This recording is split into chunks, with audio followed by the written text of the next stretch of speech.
one of our listeners said he liked something I posted yesterday, actually last night, that you said, Cam, we should talk about. So I post this thing, and he, I don't know, said 100% or something, and it made me click on his profile, and I've done it a couple times with the same person, and see that he's like going through stuff. And he wrote back a note that just said, hey, thanks for noticing me on Instagram.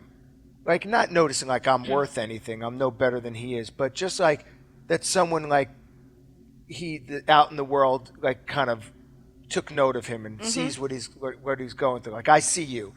So it made me rethink, like, there is such a positive thing about social media as well if it's used in the right way. And he has a story, and I said to him, hey, why don't you call in, let us just hear your story, and maybe phone listeners who are really unbelievable can maybe give him a hand. So I think he's on the line. Am I right? Yes, you are, Don. Thank you so much for having me. How are you doing? I'm good. Thank you, man. I appreciate it. So it's Elliott Ramsdell. Can I say your last name? Ramsdell. Yeah, of course. Okay. Yeah, social media makes everything public nowadays. Okay, yeah. Right. So I would, I'm looking back, and you and I for a while now have just had, like, in DMs, like, I've seen your stuff, and then you just writing this note, like, I thought it was just me on the heels of saying how much social media is like the devil. Then you write a note and just say, hey, thanks for the support. It means something. And so... Yeah, it really does. I mean, coming from somebody who, previously owned a digital media agency and has ran social media accounts at large scale all the way down to, just having a personal private page that I always kept private for myself. When this kind of health battle started for me just about a year ago, it became an outlet at the beginning for me to find other people that were going through, the same type of difficult situations, whether that be, spinal cord injury or just a general disability, or even people that were, much more severe or sometimes much less cases than mine. And that's what it started as. And then about a year ago, I lost the feeling and function in my left leg, and I entered the hospital thinking I was having an emergency neurosurgery. And my mom graciously stepped up out of just, I think, total fear and said, hey, let's get a GoFundMe started because we don't know what's going to happen. And also, maybe he can connect with some people. And I tell you, Don, the people that came out of the woodwork on social media, from, elementary school teachers to people that you don't feel like ever remember you, that you're just a gray man and always forgotten. Social media allows you to reconnect with those people, and, you hear their story, they hear yours, and whether it's motivation or gratefulness or, just a further understanding and broadening of, kind of what we're all going through collectively as a society, social media has been incredible for me. Well, that's great. So what happened? Yeah, so about a year ago, I had a couple of falls and, dealing with headaches and migraines and tingling in hands, and things just weren't making a lot of sense. They ended up finding a mass in my cervical spinal cord at C5, C6. And then things progressed throughout my lower body, and it's just been a year of challenges. So June 16th of last year, I lost feeling and function in my left leg just below the knee. I spent 37 days at Bayfront in St. Pete, relearning how to walk, both half the time at neuro ICU and the other half with the inpatient rehabilitation program, which was just phenomenal.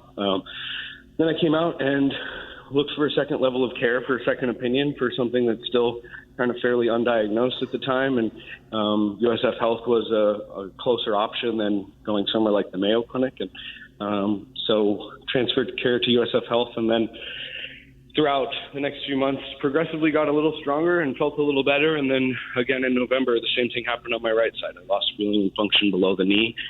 So I'm paralyzed below the knee on both sides. I wear AFO braces that keep my feet up and allow me to walk. I use forearm crutches to support me as well. And spent about 4 months in the hospital last year, off and on, collectively through the time, and really just changed my whole perspective on life, both being a dad of 2 young kids and a husband, including seeing people that are going through things so much worse than mine, gives me a renewed sense of gratefulness. And if you see in my Instagram bio, kind of my new motto is I'm not physically great, but I'm grateful to be here. Yeah. So how does that happen? Do you go through the stages of like F the world or why? Because how old are you? Why me? How old are you? Yeah, I'm 29. I just turned 29 about a week ago. I mean, he's 29 years old, and I know that like the older you get, the more you go, he's just a kid, but he's 29 years old. And like it shouldn't have to happen to, like, if that's something that's supposed to happen when you're in your 80s. Right. Yeah, for sure. I mean, that's the phase you go through, right? The first step is like, why me? F the world, someone caused this, et cetera, et cetera. And then, the I guess phases of grief or phases of, trauma, whatever you want to call it, they work through and it becomes okay. All right, now this is me. This is my reality. How do I make the best of it? How do I make myself better? If there is no real end game in sight, how can I at least make this moment better this time? And, right now it's quality over quantity for me. Did you go to someone to help give you the tools to act the way you're acting, or have you always been this guy? I tell you, I got a great support system around me of people, great mentors, great family. My wife's amazing. My wife's family, my mom, my dad, my brother, everybody around me has helped through this process. The TGH counselors and mental health people that come in to visit, specifically patients like me that are, there for long stays and in very complex cases, they've been phenomenal. I've never necessarily been one of the most religious or faithful people in the world, but I've always accepted the conversation from anybody. So, whoever was on duty there as the hospital chaplain, I don't care if you're, Baptist, Jewish, Catholic, Christian, wherever you come, just come talk. That's really what helped me through, a big chunk of this. So when you were, pre this, what was your job, first of all? Yeah, so I work in tech. I've owned a digital agency and worked as a leadership position for a public company prior to this, after an acquisition. Kind of a software engineer coder by trade, but love the marketing and design world. And this last year has taken a lot of time away from that, which is where the Gofundme was incredible and helped those initial costs. I think my community came around and supported and raised almost $30,000 to support that first initial couple months of loss. And so thankfully I've been able to still use my brain and still work as much as I can. I do have some reduced motor functions and capabilities in my hands, and as a result of the medicine, it's difficult to sometimes stay awake for long periods of time, or transversely other times, sometimes it's hard to sleep. So it's definitely changed my professional world, but I'm eager to get back to that as soon as I can at 100%. What is the long-term prognosis of what this is and what will happen to you? It's a great question. I think we're all kind of asking that. So I've been formally diagnosed with something called fascioscapulohumeral muscular dystrophy. I know it's a complicated term, but it's a form of MD. That has no real effect on life expectancy or maybe, the long-term outcome. However, it might affect just daily energy outputs over the course of my life. And the strength is something that I focus on by swimming and walking every day and trying to battle against that. As far as, some of the other incidental things going on health-wise with me, I think there's still a lot of unknowns. There's still, no formal diagnosis for what's happening in my lower half, it being my legs, which is obviously a main part of this issue. So we're still kind of working through that with the USF Health Neurology team, and they've been absolutely phenomenal there. I have nothing but good things to say about USF Health. Are you able to still work? Yeah, not to what I used to. Not to the level I used to. I take a nerve pain medication called gabapentin that dramatically impacts my cognitive function. Some days are better than others. I take a very high dose, about 3,000 milligrams a day, which I think it's typically prescribed between 300 and 600. So, I'm not the same person necessarily, but I still try and get some output there. I still have a family to provide for. So, what does your wife do? My wife's a stay-at-home mom right now, thankfully. She's a realtor and from the fashion business and previously worked for Home Shopping Network. So she's a career-driven woman, but thankfully has taken this time to help us because I don't know how else we would do it. We have no family here in Tampa, so it's just her and I and the kids. So are the expenses still more than what you guys can take care of? Oh, absolutely. Absolutely. I mean, but yeah, that's I try the problem not with worry. healthcare, all right? Mm-hmm. Yeah, that's healthcare exactly. That's it exactly. It's the rich are well taken care of, and the poor, sometimes have outlets, but it's the middle ground where, sometimes we're forgotten. Now, I will say again, as I keep saying, thank yous, because I'm just so grateful for everybody and every organization that's come together. The Tampa General Hospital has a compassionate care program that has stepped up greatly and helped out with some of the very large bills that come through. But yeah, life's expensive. Everything gets expensive, but you'd worry yourself to death if you just think about the dollar all day long. Yeah. Well, that's pretty amazing. You keep saying nice things about these people, but Elliott, what's the GoFundMe and is it still open? Yeah, it's still open. I don't know exactly like a link or specifically how you can find it. I'd be happy to share it with you if you want. You can follow me on Instagram at Elliott in Focus, ELLIOTTIN in Focus. So if you can do that, that's awesome. Just follow the journey. I try and write updates there. I haven't in a few months, but I do on Instagram kind of keep a regular social media diary, if you will, of kind of how I'm going through this process. So, well, we're going to donate following you now. That's amazing. Yeah, we're going to donate something to you. Thank you so much. Yeah, it's just like I said in the message. To be seen is sometimes that's all that needs to happen, and it's cool to be seen by somebody with a blue check mark. But at the same time, it's anybody. It's just people coming out of the woodwork that again, like I said, elementary school teachers and kids I went to school with, and people that I haven't seen in 10, 20 years. They're reaching out and saying, "Hey, I'm watching you. I'm here for you." So sometimes that's all you need just to get you through the day. Yeah, but what do you do? So now it seems like the thing that you can really provide. First of all, you're an excellent speaker.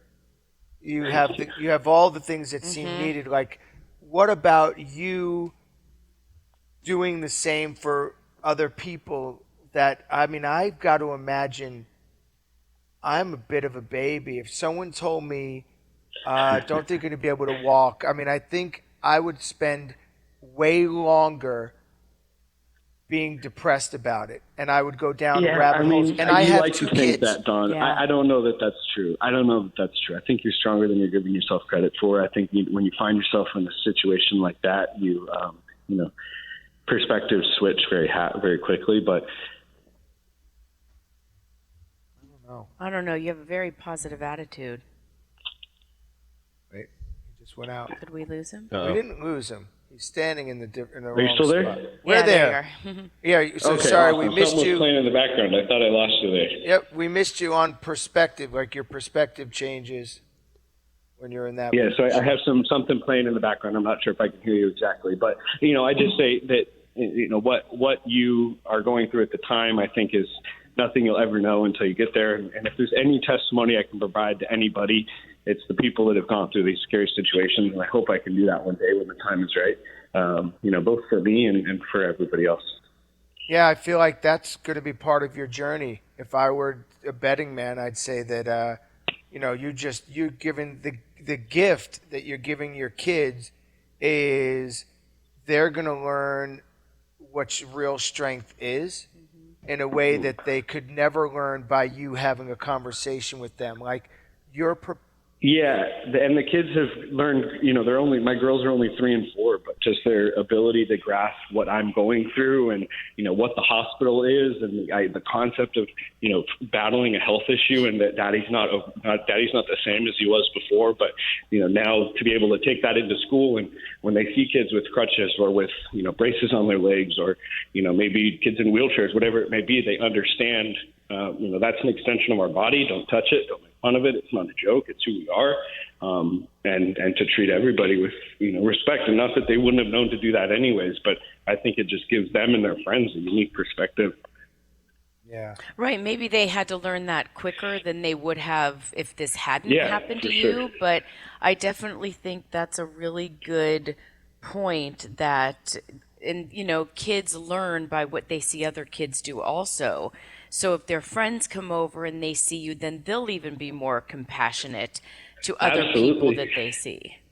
Absolutely, and I try and make it easy. Like and everybody's different too, right? So some people that are disabled, maybe they're not as open as I am, but I see kids in elevators or walking in the store, and I would see them looking, and I welcome the questions. I want them to ask. I want to talk about it. I want to have an open conversation about what it is to be disabled, and so that they can make a little impact. And if I can do that for a couple of kids along the way, then I think that kind of changes the way kids are treated, and hopefully long term and into career life, that we're not looked at disabled people differently than anything else.